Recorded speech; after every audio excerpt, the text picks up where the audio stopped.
What up, family? It's your favorite brother, your favorite cousin, your favorite uncle, your favorite nephew, your best friend. It's me, Dr. Larry, and welcome to the Living for You, the YouTube channel. This is a safe space, a positive place in which we come together and we grow and we discuss everything from life coaching, spirituality, history, news, entertainment. We cover it all here. At least we try to cover a lot of it. So really, it's just a forum for people who are like me, looking to grow, looking to better themselves, and just a positive place to hang out, you know, for at least 20 minutes or so. It's very that's pretty much all it is. If you want to know more about me, Dr. Larry Smith, certified life and spiritual coach, you can go to www.liveforyoucoaching.com. That's www.liveforyoucoaching.com. And if you want to follow me on social media, you can actually follow me at Dr. Larry Smith on Instagram and on Facebook. And you might catch me spotting around on Twitter and on TikTok, but mostly on Instagram and on Facebook, Dr. Larry Smith. That's me. So go ahead and follow me, subscribe to the channel, join the channel. You become family. My loyal subscribers and those that continue to come, you already know your family. I love you. And eventually, once I get to 5,000 subscribers, I'm going to probably give us a name, our group a name, our family. And then once I get to something like 10,000 subscribers, then I'll probably move forward with offering certain things and incentives. And then once we get to 100,000 subscribers, I'm just going to probably be going all out and trying to find ways to make sure, like maybe bringing some of you on so we can have some live coaching sessions for free, maybe having interactions and interviews and public speaking dates and whatever to get you out there so we can meet each other face to face. So that's my goal. That is what I'm looking for. I am projecting and I am knowing and I am believing and receiving that we're going to far surpass any of that. Because I believe in you, I believe in me, I believe in God, I believe in we, all as a collective coming for this positivity and really putting it out there in the universe. So I place it out there. Amen. Amen, Ashe. So I wanted to get on here and talk about Kevin Samuels. You guys know who Kevin Samuels is. You've seen him. You've watched him. You've seen him interact mostly with women, but he also interacts with guys. And he's been receiving a lot of flack, causing a lot of controversy over the last few months or so. I've watched a few of his things just to kind of, not just as research for this video, but just in passing, I've seen it. And I've seen his tactic, or his tactics, but mostly a tactic. And some people are off-put by that, you know, where they've come out and lashed out at him and attacked his character, attacked his sexuality, attacked him for his way of handling things. We don't do that here. I'm not going to attack.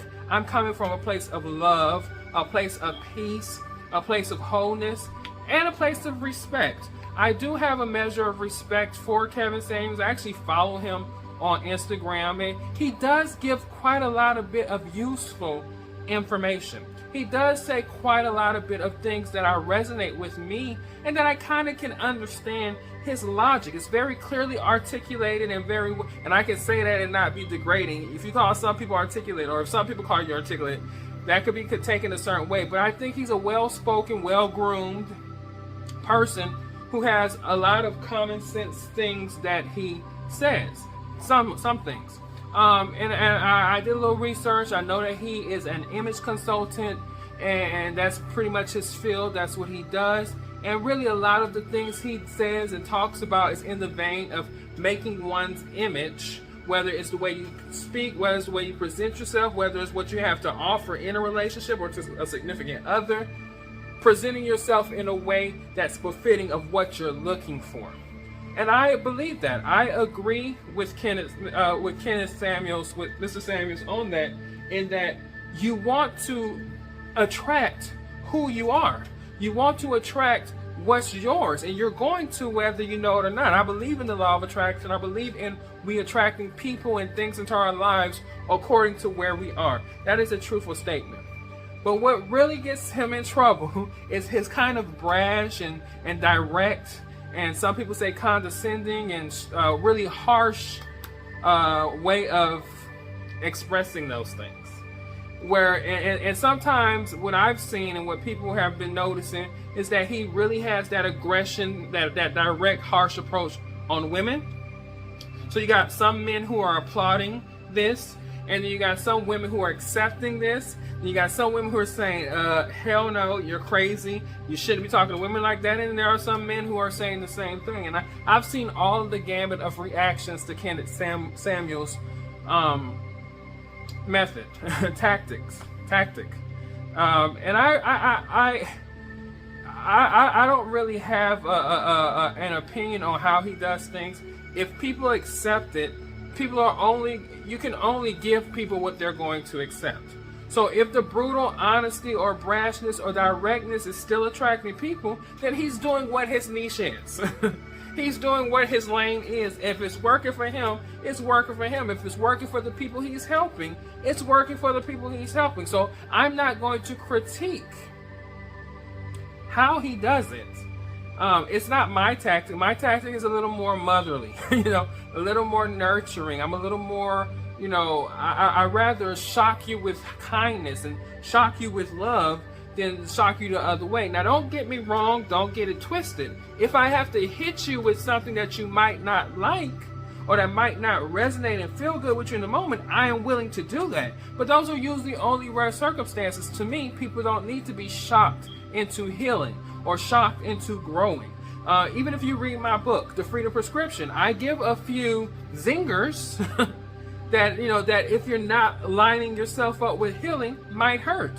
But if you're aligning yourself up with healing and growing from your trauma and living present, then those zingers are just right up the alley of what doses of medicine you need to kind of move you forward.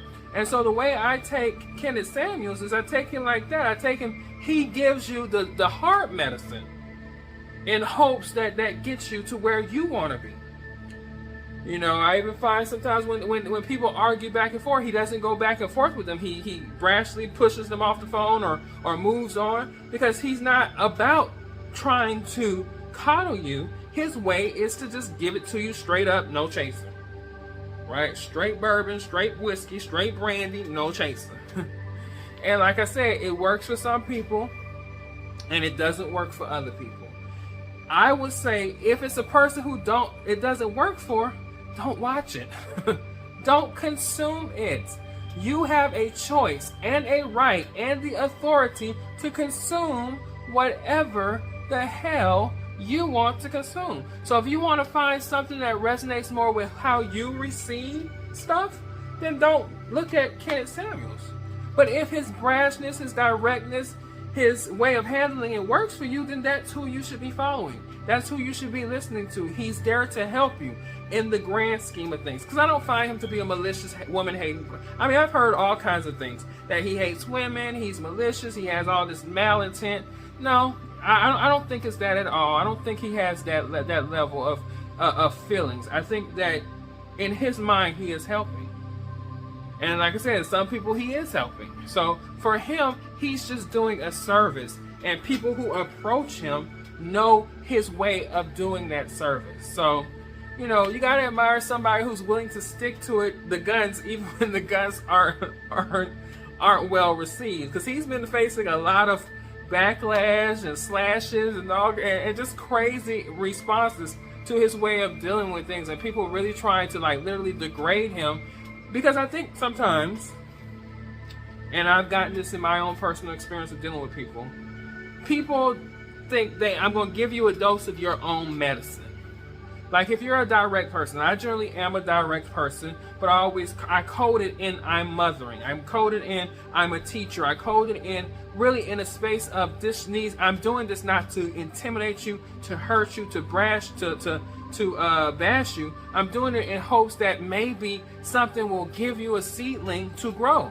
And so sometimes I am direct. But people who aren't receptive, people who aren't fully developed emotionally, people who are sensitive, people who are hurt easily, people who aren't really consciously aware of their ability to just take stuff in a meaningful way, lash out.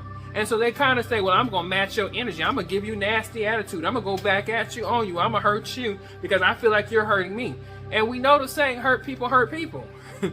So if somebody hurts your feelings, some people feel like it's they have to now try to one-up you and hurt your feelings because you've hurt their feelings, even if that wasn't your intention. That has nothing to do with you. That's them being out of line with who they need to be a holistic, healed, whole person. That ain't got nothing to do with you. That's their insecurities. That's their shortcomings. And until they realize that, they lash out that way. But you have to be able to say, you know what? I know my intention. I know my intention, and my intention wasn't to be violent emotionally to you. My intention wasn't to be lashing out or bashing you or putting you down. My intention was to help you find wholeness and to be healed and to come to a place of healing and come to a place to where you need to be and want to be in order to have the best life choices and the best life that you want to have. Even if it came out a certain way. And I'm not saying you can just be insensitive to people. We all have to be thoughtful of our words. We all have to be thoughtful of how we express ourselves to people. But not everybody's expression is going to be the same. What kind of world would it be if we all expressed ourselves the exact same way? If there's no spice, I like spicy food. So if there's no spice, I'm not happy. And so I generally can deal with spicy personalities like Kenneth Samuels and not really receive it introvertly inside of myself. In fact, when I was growing up, some of my closest friends were New Yorkers and island people and Nigerians, people who are known culturally to kind of have a brash way of interacting or to expressing themselves. And most people, being like myself from a little town and southern and polite, would get, irked. But they would have certain feelings. I don't like interacting with them. But my friends from New York and from Nigeria and the islands, they realized that he's not fazed by our toughness. Well, I grew up in a small town, but I also grew up in Louisiana. I grew up in Creole culture, and Creole people are like that. That's just how we interact sometimes with one another. I guess it's the spicy food, maybe the flavor, maybe the emotional whatever, but it's just a normal thing for me. I grew up in a very spicy family, if you want to use that terminology. So I'm not easily moved by people's insensitivities. I'm not easily moved by people's brash words. I'm not easily moved by people's expressions of things that other people would feel like it's just too downright disrespectful. So for me, Kenneth Samuels doesn't move me, doesn't intimidate me, doesn't make me feel any kind of way other than his tactic is to be direct, straight up, no chaser. Bourbon, brandy, and whiskey, no chaser. Take it the hard way. And so I think for those people who are feeling that he's too aggressive or he's doing too much, before you lash out at him, look internally and ask why. Why does this get you a certain way? And then you will start to, if you do that internal work first, you might start to see that there's certain insecurities that you have.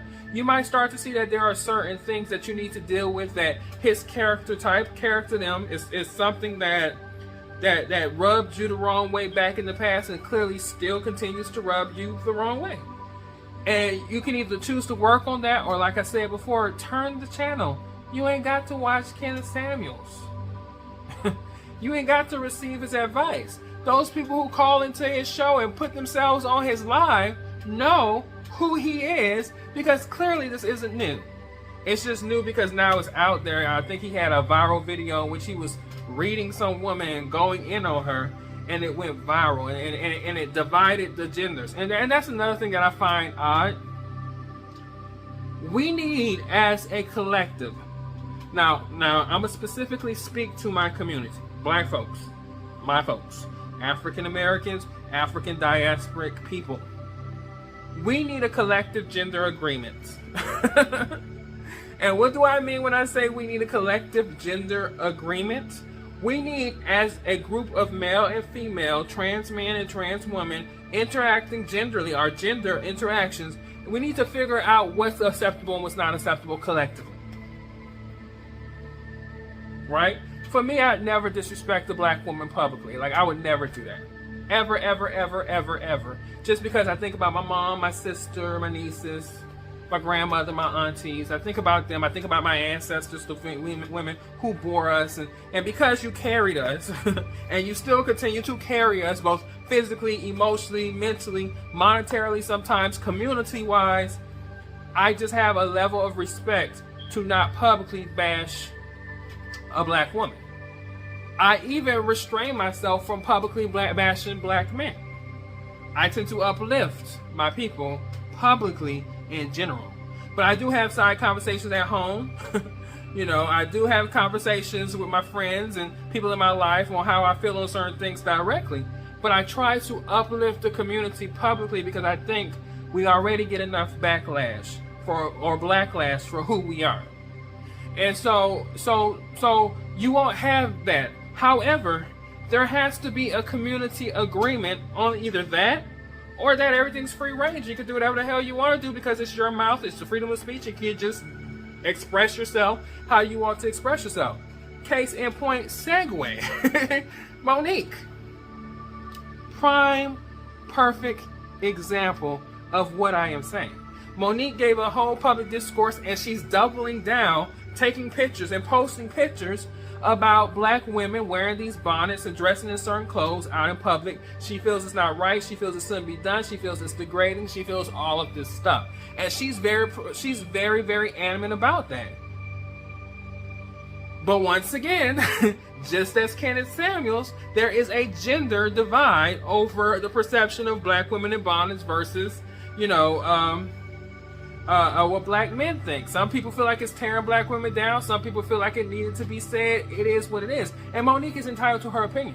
I haven't addressed that conversation publicly because I'm not going to speak on what a black woman should and should not wear publicly. That is not my place. Do I have opinions about stuff? Yes. But I temper my opinions if it's unsolicited and I don't have a categorical stake in the game, and in this instance, gender, and a whole host of other things. I ain't got a conversation for it, but I will say, you see how quickly it is for us to divide over what I call sensible, simple issues, petty in so many ways. We should have a collective common agreement on how we're going to interact gender-wise, even sexuality-wise, even all of the barriers of intersectionality that we have to figure out a common approach when things like a Kenneth Samuels or a Monique expressing herself goes.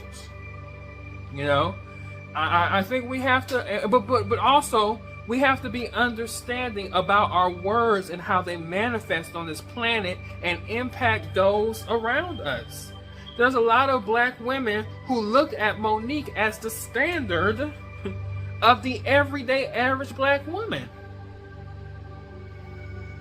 They didn't see her as a woman who was going to critique what they were given, because back in the day she was proud to be a robust woman. And she promoted that, and then she started making changes, and now things are changing, and so some people feel a certain way about that. Kenneth Samuels as a man. People feel like, oh, you a man, groomed, well put together, and all you're doing is lashing out at black women, and what are you doing? Or putting people down. So you have to be mindful, and I think it's a personal endeavor for each and every person. It's a personal mission for each and every person to figure out how they're going to be received and how they're going to express themselves. When you come to this place, it's a safe space. It's a positive place. So we don't tear each other down. Our goal is to tear each other up. And we say tear each other up, we lift each other up. And be positive and love each other. Now, if we need to give some good, strong advice or some good, stern counsel, we can do that.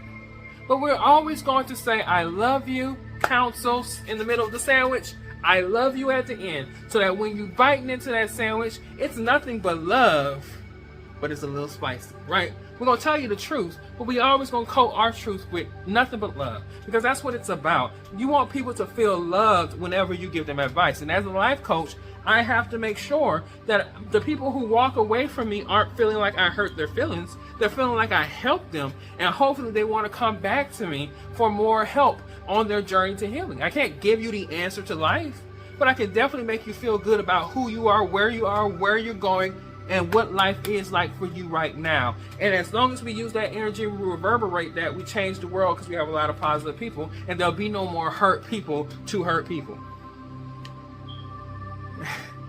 Once again, I know it's a rant. It's what I do.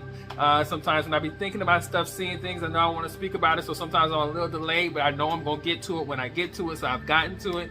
And that's just one thing. And there's other things I'm going to probably bring up in future videos. But just know, I'm a life coach. And if you want somebody to kind of pour into your life and to kind of help you find your present, go to www.liveforyoucoaching.com.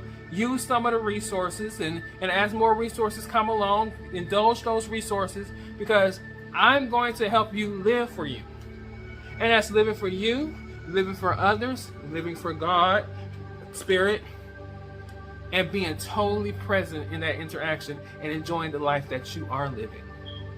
As I always say, I love you with the love of God, of Christ, of Spirit, and I will see you all in the next video.